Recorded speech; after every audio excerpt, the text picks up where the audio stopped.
people aren't out on Scoot Henderson, right? Because it kind of felt that way throughout the regular season where, yeah, he put up 14 points and 5 assists in 28 minutes a night, which looked good, but he also shot 38% from the field, averaged over 3 turnovers, missed 20 games, just not the kind of start you wanted from the number 3 overall pick, or not the kind of start you might have expected from the number 3 overall pick, especially when Wemby was lighting the world on fire. And I think also part of the reason why it felt that maybe Scoot came off as a bit of a disappointment to some people was that, like, because he played with the G League Ignite squad, that's like going against grown men. And so you thought, hey, maybe he's going to be further down the line because he wasn't just playing against other guys his age, other college kids his age. He's going up against real professionals, and that's going to help speed up his development.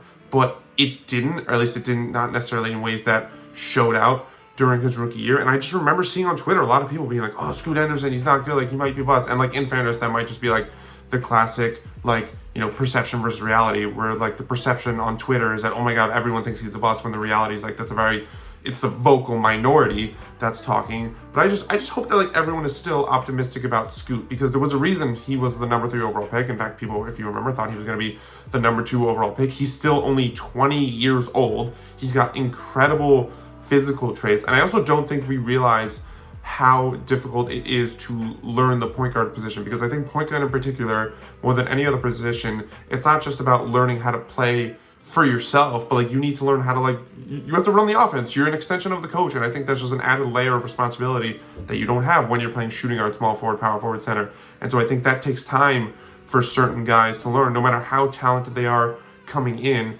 it takes time to learn how to run an NBA offense, and I don't think that should be lost when it comes to Scoot Henderson. I also think it's important to mention that like guys develop at different rates. Some guys come in and they're immediately, just like for whatever reason, they can adjust to the NBA game a bit easier. Other guys take a bit more time. And I think with Scoot, you know, he comes in and he's not on, you know, a team with like a surplus of talent. He is the point guard. He does have to learn how to run the show. Like, it's an adjustment. It takes time, but I have no doubt that he's going to become the star we all thought he could, again, because of the physical traits, because I think he is super talented and he has shown flashes. It just maybe wasn't as great right off the bat as it could have been, but I'm very optimistic about his second season. I think the Blazers have added some nice pieces around him, where you still have Anthony Simons, you know, Shadon Sharp, I think is going to take another leap. They draft Donovan Clingan. I think that's going to be such a great pick and roll guy for him to have. And so his rookie season might not have been so great. He might not have been contending for rookie of the year like some people thought he would, at least before Wemby really just obliterated the entire NBA landscape. But I do think Scoot, like, despite his struggles in year one, I just have no doubt. Like, he's 20. He's 20. Like, we give these guys such a short leash. And this really could be like a video about an entire criticism about how little room we give these young guys to develop, where we start calling them busts, or we start wondering if they're busts after year 1 or 2, and then you wait till like year 4 or 5, and it's like, oh, they just needed some time. We're like, oh, maybe they just needed to be in the right position. So like year 1, I think every rookie should always get a pass for whatever they do. It's in year 2, 3, and beyond where you start to say, oh, okay, this guy didn't really improve in this area, or this guy, you know, is or isn't this. So I think that's something that we could look for in year 2 of Scoot Henderson.